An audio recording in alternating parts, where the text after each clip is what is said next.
Hello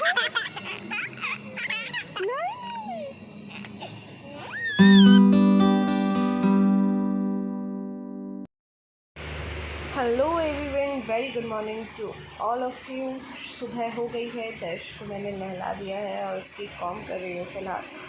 और बस अब आगे का काम ऐसे ही चलता रहेगा, एक एक एक एक करके, और फटाफट आप ख़त्म करते हैं और फिर मिलती हूँ आपसे आगे। बाय।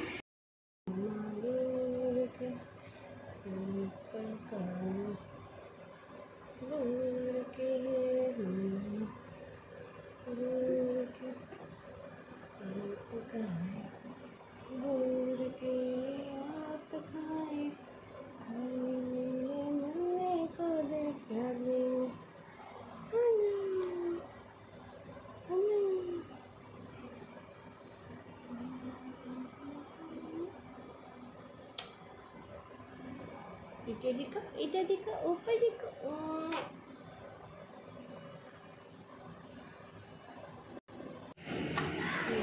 इस बार एक्चुअली गर्मी बहुत ज़्यादा हो गई है, तो होली का इंतज़ार तो मतलब हो रहा था अभी तक, लेकिन अब गर्मी इतनी हो गई है कि होली से पहले ही मैंने कूलर निकाल दिया।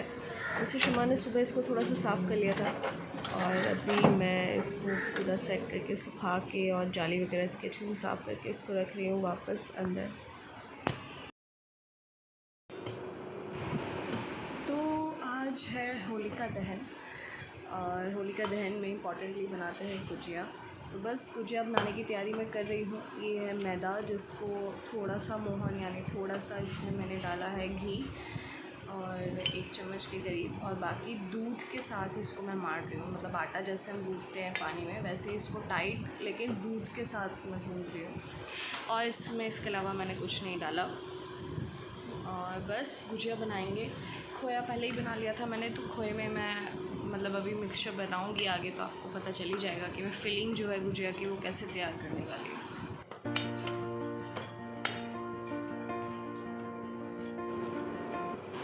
तो फाइनली ये हो गया है गुजिया के लिए हमारा आटा, मैदा मतलब तैयार हो गया गूँथ के। अब बस कम से कम 10 से 15 मिनट के लिए इसको मैं कवर करके रख दूँगी, और जब तक ये कवर होके यहाँ पे रहता है तब तक मैं बनाऊँगी अपनी फिलिंग। तो फिलिंग के लिए सबसे पहले हमें चाहिए बूरा चीनी का।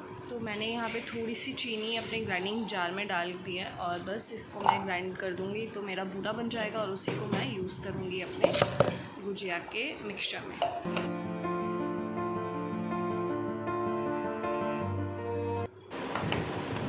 तो फाइनली हमारा ये शक्कर का बूरा जो है वो बन के हो गया है बिल्कुल तैयार, और बस अब इसकी हेल्प से हम बनाएंगे अपना गुजिया का फिलिंग।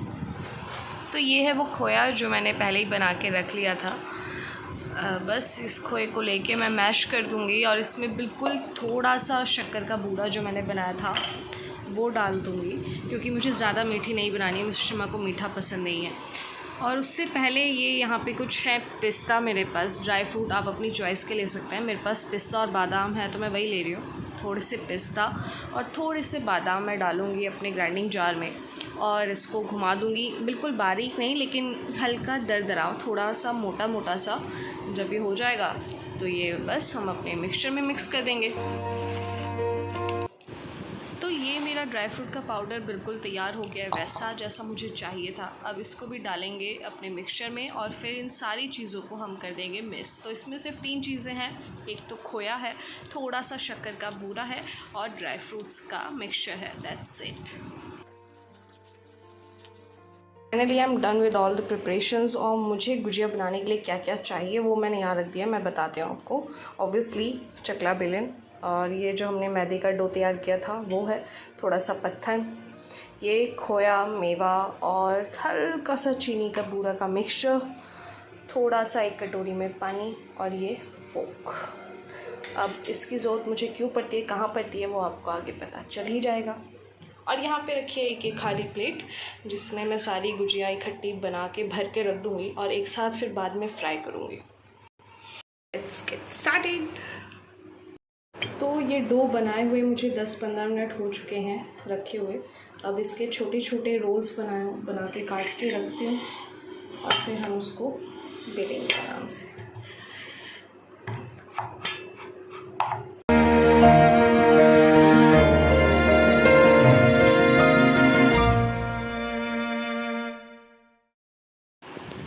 फाइनली अब बारी है इन लोइयों की रोटियां बेलने की। तो ये बिल्कुल पूड़ी की तरह बिल्कुल छोटी छोटी गोल गोल बेलनी है हमें, और कोशिश करनी है इसमें जितना कम पत्थर लगाए तो उतना अच्छा, क्योंकि फिर तेल और घी जो है वो काला नहीं पड़ता। मैं यहाँ पे नीचे बेलने के लिए ना हल्का सा तेल लगा लेती हूँ, तो मुझे पत्थर की ज़रूरत ही नहीं पड़ती। तो देखिएगा जब मैं फ्राई करूँगी तो मेरा घी जो है वो बिल्कुल भी काला नहीं पड़ेगा। कुछ इस तरीके से ये हम बेल लेंगे सारी पूड़ियाँ। मैं इकट्ठी बेल के रख लूँगी, फिर इकट्ठी भरूँगी और फिर फाइनल में फ्राई करूँगी। तो फाइनली हमारी सारी पूड़ियाँ बिल गई हैं। तो अब बारी है फिलिंग की। तो कुछ इस तरीके से एक पूड़ी जो है वो अपने हाथ में ले लेंगे और उसके सेंटर में हम जो हमारा मिक्सचर है फिलिंग का वो रख लेंगे। आइडिया के अकॉर्डिंग है, जितना एक हाथ की पूड़ी है तो उसमें 1-1.5 चम्मच आराम से आ जाता है, उसके हिसाब से मतलब आप इसमें फिलिंग कर सकते हैं। उसके बाद एक जो हमने पानी लिया था कटोरी में, वो पानी इसके चारों तरफ हल्का हल्का लगा देंगे। इससे क्या होगा ना कि ये जो हम गुजिया बांधेंगे तो वो अच्छे से चिपक जाएगी और कढ़ाई में खुलेगी नहीं। हल्का सा पानी ले लिया, उसके बाद इसको कुछ इस तरीके से बिल्कुल क्लोज़ कर देंगे हर तरफ से ध्यान से, ताकि कहीं से भी खुली ना रहे।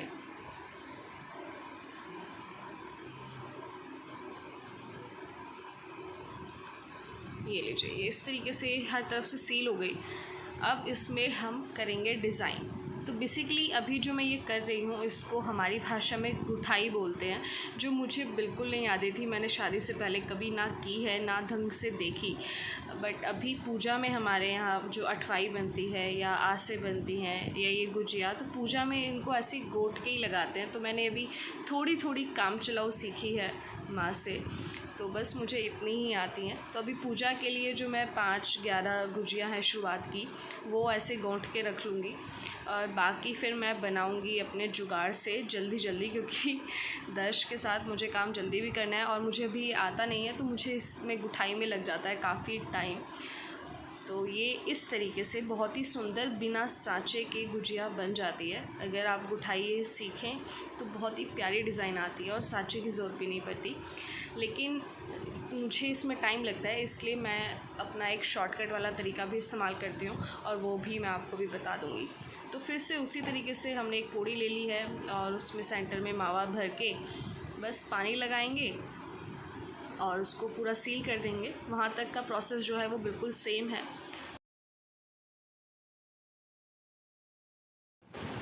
तो ये देखिए, ये गुजिया बिल्कुल वैसे ही चारों तरफ से पानी लगा के सील कर दिया है। अब ऐसे ही फोक लेके इसको साइड से प्रेस करके हम इसमें बनाएंगे डिज़ाइन। तो ये भी बहुत प्यारी डिज़ाइन बनती है, बिना सांचे के आराम से बन जाती है और बहुत जल्दी भी बन जाती है। तो उतना टाइम नहीं लगता जितना मुझे उसमें गुठाई में टाइम लगता है। लेकिन हाँ, माँ जिनको ये आता है वो बहुत जल्दी कर लेते हैं, तो वो तो आराम से कर लेते हैं। लेकिन अगर आपको नहीं आता, आप मेरी तरह, तो आप इसको इस तरीके से भी बना सकते हैं। तो ये मैं आपको दोनों डिज़ाइन दिखा दे रही हूँ। तो ये दोनों गुजिया कुछ इस तरीके की बिना सांचे के बन जाएंगी। और अब मैं बना लेती हूँ फटाफट सारी गुजिया।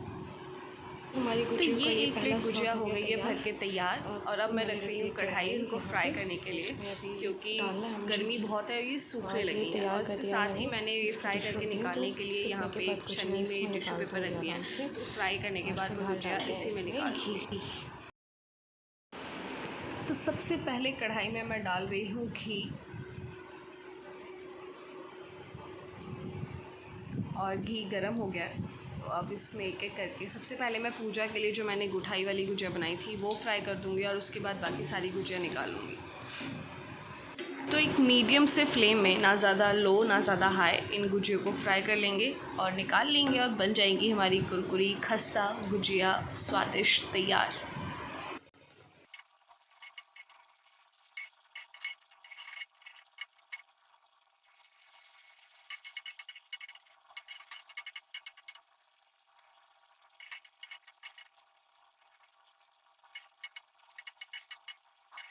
फाइनली हमारी गुजिया हो गई हैं रेडी। ये देखिए, है ना सुंदर। तो होलिका दहन की पूजा के लिए मैं हो गई हूँ तैयार। और पूजा होलिका दहन है आज बेसिकली। और हम पूजा जो करते हैं वो करते हैं ईश्वर की, अग्नि की और खुद भक्त प्रहलाद की। तो बेसिकली होलिका दहन क्यों होता है, क्या है आज, उसके बारे में मैं थोड़ा सा आपको बताती हूँ। तो अभी पूजा में हम कथा भी पढ़ेंगे उसकी। तो उस कथा के अनुसार ये है कि एक असुरों का राजा था, असुर राज था हिरण्यकश्यप। उनको एक पुत्र की प्राप्ति हुई जिनका नाम था प्रहलाद। और हिरण्यकश्यप ने अपने पूरे राज्य में जब उन्होंने अपना राज्य स्थापित किया तो ईश्वर की भक्ति पर रोक लगा दी थी। वो अपनी भक्ति, खुद को भगवान स्थापित करना चाहते थे। लेकिन प्रहलाद ने बचपन से ही, कोख से ही ईश्वर की भक्ति का रास्ता अपना लिया था। तो जब प्रहलाद बहुत मना करने के बाद भी नहीं माने, उन्होंने ईश्वर को नहीं त्यागा, वो नारायण जी के बहुत बड़े भक्त थे। उन्होंने हर तरह की परीक्षा दी, हर तरह का कष्ट सहा, लेकिन अपनी भक्ति के साथ कॉम्प्रोमाइज़ नहीं किया। तो उसी सीरीज़ में बहुत तरह के उनको कष्ट दिए गए, उनको समुद्र में फेंक दिया गया, उनको चुनवाया गया, बहुत सारी चीज़ें की गई। उसी उसमें उनकी बुआ थी होलिका नाम की। होलिका को ब्रह्मा जी का वरदान प्राप्त था कि उसे अग्नि से कभी कोई कष्ट नहीं होगा। लेकिन इसी वरदान का फ़ायदा उठा के और प्रहलाद की भक्ति की परीक्षा लेने के लिए उन्होंने अग्नि की एक शैया तैयार की। जैसे शमशान घाट पे आपने देखा होगा अंतिम संस्कार के लिए जैसे शैया होती है, वैसी शैया लगाई गई।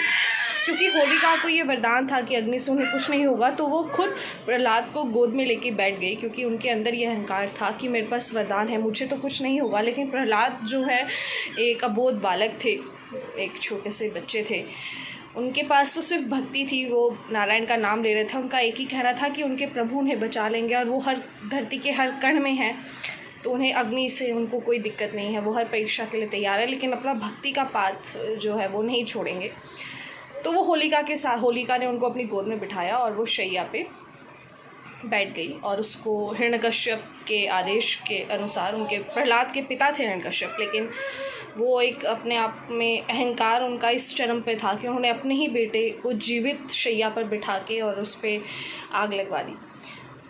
और वहाँ पे हमें दिखती है एक सच्चे भक्त की शक्ति और एक ये पाठ कि बुराई कभी जीतती नहीं है। आपके पास कितने ही कवच हों, आपने कितने ही कवच धारण किए हों, लेकिन अगर आपकी मंशा बुरी है तो आपके सारे कवच फेल हो जाएंगे। उस पे था कि होलिका को वरदान प्राप्त था कि उन्हें अग्नि से कभी कोई कष्ट नहीं होगा, उनको अग्नि से कभी जल नहीं सकती वो। लेकिन उसके बावजूद होलिका जल गई, राख हो गई, जीते उनकी चिता में वो जल गई। और प्रहलाद को बिल्कुल भी कुछ नहीं हुआ, वो वैसे के वैसे ही उस जलती हुई चिता से बाहर आ गए। तो वही होलिका दहन जो है उसी परंपरा का एक क्या बोलते हैं, सिंबॉलिक एक रिचुअल जो है वो मनाया जाता है। खुशी मनाई जाती है होलिका के दहन की। होलिका दहन करने के बाद लोग खुश होते हैं। पहले होलिका दहन होती थी गांव में, तो उसकी राख से पहली होली खेली जाती थी रात को। उसके बाद सुबह रंगों से, गुलाल से होली खेली जाती थी। तो आज बहुत खुशी का दिन है, एक होलिका दहन इस उससे। और दूसरे तरीके से अगर मैं आपको बताऊँ तो क्या होता है कि तो क्या है कि हिंदू कैलेंडर्स के हिसाब से, हमारे हिंदू परंपरा के हिसाब से जो नया साल है वो चैत्र मास के शुक्ल पक्ष से शुरू होता है। तो होलिका दहन का ये जो प्रसंग है, ये पुराने वर्ष को एक तरीके से विदाई भी होती है। पुराने वर्ष की जितनी भी हम होली में बहुत सारी चीज़ें होलिका दहन की अग्नि में डालते हैं, अर्पित करते हैं, तो बहुत सारी चीज़ों को सिंबलाइज़ करती है। उसका बेसिक सा जस्ट ये होता है कि बीता साल जो था उसकी जितनी भी बुराइयां हैं, जितनी भी नेगेटिविटी हैं, वो इसके साथ जल जाए। क्योंकि जला हुआ कभी वापस नहीं आता, जो जल गया वो एक बार समाप्त हो जाता है। तो हम पिछले साल को की जो बुराइयां हैं और जितनी भी नेगेटिविटी है उस सबको जला देते हैं। अलग अलग चीज़ें लोग अलग अलग चीज़ों के साथ मतलब होलिका दहन में डालते हैं, उस अग्नि में डालते हैं। और उसमें एक जो मीठा हम कुछ डालते हैं, तो उसका एक मतलब कोई गुजिया डालता है, कोई पाव, कोई अलग अलग चीज़ें। तो उसका एक सिंबल ये है कि भक्त प्रहलाद की भक्ति को प्रणाम करते हैं। वहाँ पे उनको मीठा खिलाया जाता है कि उनका जितना पावन मन था, उस भक्ति की में इतनी शक्ति थी कि उन्होंने ईश्वर को विवश किया था उनकी धरती पर आके उनकी रक्षा करने के लिए। इतने पूरी तरीके से समर्पित थे, इतने छोटे थे लेकिन उनको डर नहीं था, वो समर्पित थे अपनी धरती पे। वो किया जाता है और साथ में ये विश की जाती है कि अब आने वाला साल जो है वो बहुत अच्छा रहेगा, खुशमय रहेगा। जो पिछले साल की नेगेटिविटी हैं, जो बुराइयां हैं, वो सब होली में जल के ख़त्म हो जाएंगी और एक नई खुशियों की रंग भरी हुई ज़िंदगी हमारे सामने अगले साल आए। एक रंगों से भरी हुई, एक रंग बिरंगी रंगोली जैसी ज़िंदगी, खुश सुंदर साल रहे आगे। तो बस इसी के साथ होलिका दहन, मतलब थॉट जो है होलिका दहन का वो यही है और पूरा प्रोसेस जो है वो यही है। थोड़ा बहुत हर किसी की मान्यताओं के हिसाब से अलग होता है, बट जो मेन जिस्ट है वो यही है। तो अब जाते हैं पूजा करते हैं घर में और फिर होलिका दहन का टाइम जब हो जाएगा तो बाहर जाके जो भी मुझे होली में अर्पण करना है वो मैं अर्पित कर दूँगी और पिछले साल की सारी नेगेटिविटी को कर देंगे शू स्वाहा।